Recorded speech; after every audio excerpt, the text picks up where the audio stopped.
morning, Mark. Thank you for taking some time out of your schedule and getting involved in our Business Water Spotlight. Would you like to introduce yourself and tell us all a bit about what you do? Hi, Scott. Good morning. I'm Mark Gilligan. I'm the founder of a business called Wizso. And Wizso is a very simple product that aims to make it easy for you and your family, anyone basically, to reduce their water use by helping you avoid the flush of a toilet when you pee. Okay, it's a bit basic, but it's quite simple. And really what it does is if you drop a Wizso into the toilet, it fizzes up, it releases a nice, recognizably clean blue color and a lemony fragrance, and it gives you the confidence not to flush and avoid that. And by avoiding that flush, you're doing something clever for the environment in terms of leaving the water in the ground. You're avoiding the cost. I know we're not paying domestically here, Scott, living where we do, but businesses do. And you're also avoiding the carbon and chemicals associated with that flush. Okay. So that's quite a measurable and calculable number in terms of carbon. Yeah, tell me a bit more. I mean, what sort of impact, if this was widely used or when it's widely used, what sort of impact can it have on the environment? Well, believe it or not, each of us on average go for a pee 7 times a day. Okay. Yeah. The average flush of a toilet is 7.5 litres. So that's a sort of a target volume of over 50 litres of potable water, perfectly good drinking water that we use every day of our lives to get rid of a litre, maybe 2 litres of urine, which is a complete misuse of a very precious resource and an increasingly scarce resource with all of the environmental change that's happening. Sure. So, and it's an increasingly expensive resource. Okay, so people in the UK will have seen their water bills go up sort of 25-30% during the month of April. Yeah. So it's current, it's a global issue. We're by no means as stretched water-wise as many other cities and countries and regions, but it's coming. So hopefully, Wizzo's about triggering a bit of a thought in your head, and yeah, I could probably live without flushing for the next 15 minutes or half an hour or whatever that might be. So it's a flush avoidance thing as opposed to a gadget that might reduce flow or might reduce water use. This is complete water use avoidance.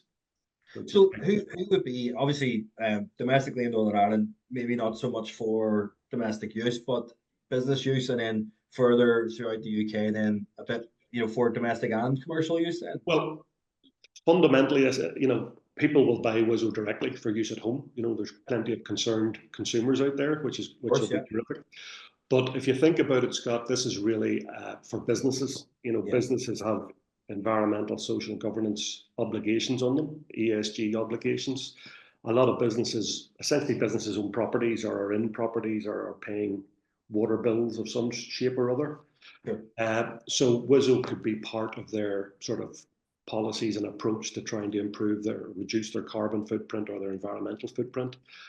But for bigger businesses, and if you think of hospitality in particular, in all its forms, not just hotels, but centre parks and the like, caravan parks, wherever, leisure centres, gyms, all of those places, huge water users, and the cost of that is growing. And it fits with their carbon reduction plans, it fits with their cost reduction plans, and it's a good thing to do. So it's something that you could make available for use. It may not be for everyone, but people who use it, people who understand the information that you give them, they're going to use it and they're going to get the benefit and they're going to feel good about using it. And that's what we've learned so far. So I suppose it's going to be a big education piece for you. I'm thinking of you go to a hotel now and they ask you to reuse your towels. It's going to be the same sort of thing, isn't it? Very similar. So that's a sort of a nudge. If behavioural change involves a few things, so you've got to inform people. You're right. A bit of information as to why you might do it. Yeah. A bit of a nudge to say, actually, Scott, this is a good thing to do, and then you need to make it easy. Yeah. It's like stopping smoking. Yeah. Going to kill you. You'll save money, and here's a patch. That sort of thinking. So Wizso makes it really easy. I pick it up out of a dispenser, I clink in a Wizso tablet, and I put it back on its little base, and I move on. I've done my bit. In fact, one of the big studies that we did, one of the big trials that one of the UK water companies did with Wizso, that was the key answer to the 1,600 people who did it. Wizso makes it easy for me to do my bit for the environment. Yeah. People like it. There's a feel-good factor to it then There's as a well. feel-good factor outside of whoever's paying the water bill. Yeah. But if you're a business with a significant water bill, you know, you're engaging with people, you're engaging with your staff, you're engaging with your customers, and you also have these sort of ESG benefits to be able to report on as well. So say if I have a hospitality business or something of that nature, and I wanted to buy Wizso, can I jump on the website now and buy it, or what way does that work? You could buy it. You'll very shortly be able to buy it through the website. In a couple of weeks' time, we'll go live on that. But for businesses, we'd like to take an inquiry through the website, but we'd love to have a conversation. You know, like a more bespoke sort of a tailored. Exactly. Understand the scale of the issue, how many rooms, how many toilet cubicles, whatever that might be, and just explain. The education piece is really important, Scott. Sure. So helping people come up with an information card at that level in the voice of the organization, you know, and be able to connect in whatever. So people actually use the stuff they buy then. Absolutely, yeah. Yeah, that makes sense. So you'd want to have a bit more of a journey or an onboarding session with a business customer. But if I'm just in my house and I want to buy this, I can get involved in a couple of weeks. Exactly. You'll buy it direct. You'll log on with 2 toilets in our house. You'll buy 2 dispensers and a packet of Wizso, and then you'll hopefully subscribe and use Wizso on an ongoing basis. Right. That's the plan, and we're looking forward to getting that started.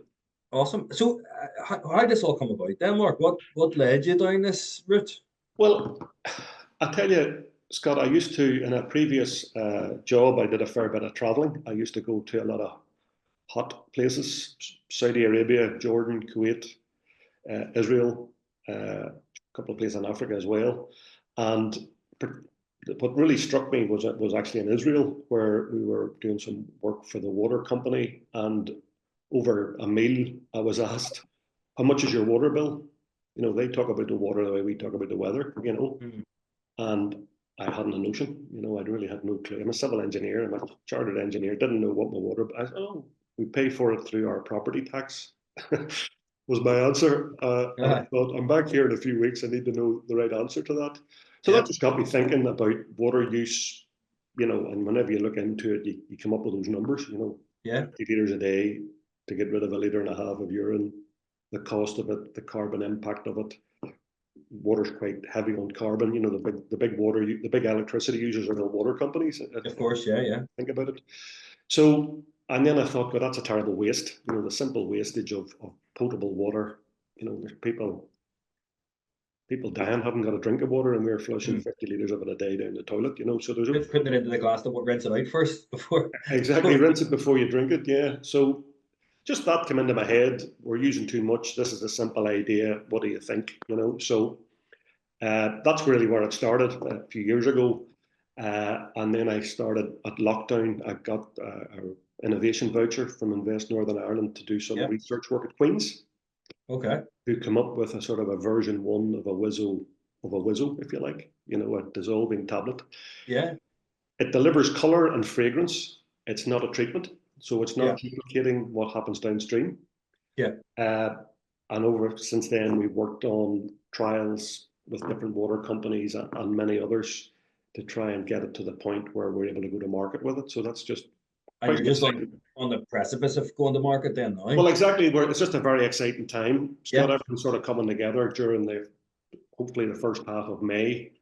There's a lot of moving parts, and we're partnered with different people doing different things for us, you know. So we have a small group in Wizso, but we've totally dependent on our partner companies who have been terrific. Most of them here actually in Ireland. So that's been a really good experience. Things just take a bit longer than you'd have hoped, you know. Definitely. I mean, it's a big learner for me. In business is like how long you think it's going to be, you can nearly just double it. Really is. Well, exactly. That's probably the big thing, you know. The key learning, things take longer and probably cost a bit more than you thought. Well, I was just going to add, outside of that, then you know, let's say the journey started in 2020 in lockdown. So 5 years on, what's been your biggest learning about yourself then in business? Being an optimist is a really good thing, but you got to have realism as well, you know, Yes. exactly Yeah. on that Over thing. optimism is a killer, isn't it? Yeah, well, you got to get it. That's what's going to get you to bed every morning, Scott. You know, you Yes. got to be optimistic to push on, but realism is crucial as well. You know, not pessimism. Realism is what you want Yes. in the people around you. Trusting people to get on with it is key. Once you've decided that you're going to ask Mr. or Mrs. X to do something, let them get on with it, and you know, don't be hanging over them as a key Yeah. thing as well. You know, you got to let people do what they do. Raising money takes time and is a huge, you know, we're a startup. We've had a couple of rounds of investment already, and we're in the process of closing out our third round. That's an incredibly time consuming thing. You know, you're really asking people to come on a journey with you, but just even asking them takes time. And don't think that's an easy or a simple thing to do. Yeah, but it's totally, if you're going to grow a business, you need cash. So you need cash, exactly. And particularly the way we went about it, we didn't want to try and sell something that we weren't very happy with. So we put a lot of effort into the perfecting, if you like, of our product and our dispenser and our got it right first. messaging right before we ever tried to sell it. We have sold some Wizso, plenty of it to people in trials and stuff, but we haven't launched a website, for example, or we haven't really gone that way. Yeah. And that's actually been well received. You know, we didn't jump into trying to sell something that wasn't right. Yes. So a lot of people like that actually as our approach. I'm sure somebody else would have said you should have been selling earlier, but hey, that you can only do one or the other, you know. Well, that's an interesting point then as well. Is it, you know, looking back now, just, you know, you're at the point you're just about to launch a website and go live with it. Is there anything you would have done differently in the last 5 years? Oh, yeah, we made a couple of errors. You know, we tried to jump a couple of steps on our dispenser journey. You know, we tried to just go for any dispenser that worked for our tablets, when actually it's a piece of furniture. We didn't appreciate the design aspect of it and the required beauty of it. We've now got an amazing dispenser. Sorry, I haven't got one to show you here, but that was an engineer thinking it's an engineering issue when actually it's not. You know what I mean? It's a consumer product that people are going to love and put into their bathroom and think it fits well. But we've no concept of that. You know, I work very closely with a colleague, an accountant. I'm a civil engineer. You know, it was blindly obvious that we were going to miss that. You know. Yes. Hey, looking back now, it's blindly Well, obvious. now it's the simplest thing in the world. Whenever you have, we work with a terrific product design company who just said, actually, you've got to go on a journey here, and it's going to take longer than you thought. But here's the steps we're going to take you through and all that. So that's been a real enlightening, great fun, you know, but quite enlightening. Here's some options. Here's the choices. This looks like this. What do you know? We can only pick one. What we're at, Scott, you've got to design a product and then develop a mold, which is a big block of aluminium or whatever. You only get one shot at it, so you got to pick the right one. Now, for me, the crucial point always was the mechanism. You know, push the button, drop a tablet. That was engineer again. That was the only thing I was interested in, essentially. But now I realise that it's got to look nice and it's got to 100%. I'd see that in the bathroom or whatever. Yeah, people put a lot of money into their bathrooms, especially business, so they want it to be. They want it to be in keeping. Yeah, so we had all sorts of choices. We had to pick one. You know, we canvassed some opinion with our shareholders and which one do you think is the best one? And we picked one, and that was what our designers told us was the right answer to pick anyway. But they didn't tell us that at the start. So that's good. Then it's verified it for you as well. Well, it seems to be, but we now have, because we know what we have, you could essentially pick any one of the other choices, and we know what the mechanism looks like or works. Yes. So if somebody wanted a particular one for their business, you could. No problem. We could do that, but they'd be paying for the mold. So as you say, been a bit of a journey. Well, absolutely, it's a journey, and you know, every day is a school day. You know, you bring some experience. I'm mid later 50s now, Scott. So you know, you've seen stuff. I've seen stuff before, but product design and trying to bring a product to market is not something I've done before. So we're reliant on others on that. You know. So I mean, it sounds like a really exciting time, as you say. I mean, what does the next 5 years look like for you guys, and what do you think the main challenges are moving forward? Well, we're now just about to sort of commercialize, as I've said. So that's the biggest challenge. Can we show traction across the different channels through our website, through our hospitality, channel into that through our. There's a number of key areas that we want to sell into. In the middle of all this, we've got a distributor in Mexico who approached us and said Mexico's a water-stressed country, and he'd like to put Wizso there. So that's a bit of a left field, but a very great indication of the potential. Good news is he was able to find you. Well, he found us online first. Yeah. He'd been following Wizso for a year or so before he ever approached us. I met him by chance on my part at a thing in London, conference in London. Mm-hmm. And I went over to Mexico last October with an Invest NI trade mission. Got to meet him again and go through a lot of different meetings. Anyway, so that's a very positive thing. Very cool, yeah. We've interest from a few other, can I say, named organizations that you'd be familiar with. We'll see where they go. Nothing yet, but just the fact that we've been seen and people have, I get that. I understand that it's simple. I think the fact that it is simple and it doesn't try to do anything it's not trying to do, I think it'll be the biggest winner for you, really. Well, yes. The one thing that we may add to it is an active ingredient. So the smell or the odor that you're targeting comes from urea. And there's maybe an addition, which we have in our patent application. We could add something to Wizso that would target urea. So there might be a Wizso Active, or a Wizso Bio, or whatever name that might be, a nice second version of it. That's a piece of work to come. But first of all, it's just getting it out there, Scott, and all the different challenges. And we have a number of different challenges. It's not as if we've only one way or one group of people are going to buy it. It's going to be quite a varied.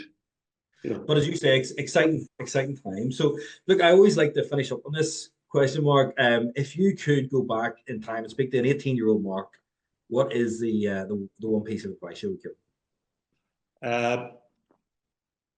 Well, work-wise, it's always easier doing the work than winning it. Winning it's the hard bit. You'll always be able to do it, whatever it is you're at.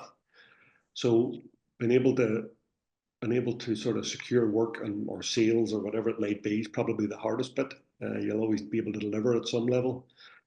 You got to be optimistic. You got to have a bit of fun as well. Do something that you're enjoying. I'm sure it's the same in your line. If you're not enjoying it, do something different. 100%. I'm sure you've heard that before. Pick the right people. You gotta pick the right people around you, whether it's your partner or your wife or husband or whatever it is. That's fundamental to how things are going to go for you, and it's probably the same with work. Get on with the people you like, and if you can avoid people or if somebody's causing you a problem, that's probably something you need to act on. Well, listen, some wisdom there, as you say, really innovative product, solving a great problem, and I'll definitely be watching to see how things go over the next months and years. But look, I really appreciate you coming on and sharing your journey so far, and maybe in another 6 or 12 months we could get you back on and see how things are going. Terrific, love to do that, Scott. Thank you. Thanks for the chance. My pleasure, Mark. Thank you.